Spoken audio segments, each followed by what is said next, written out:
தேவனே நான் உமதண்டையில் இன்னும் நெருங்கி சேர்வதே என் நாவல் பூமியில்.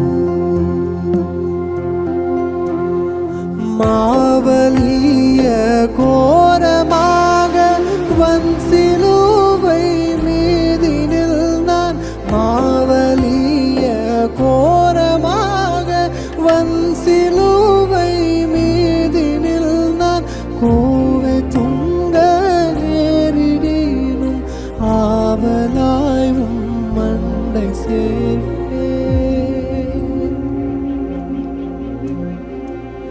தேவனே நான் உமதண்டையில் இன்னும் நெருங்கி சேர்வதே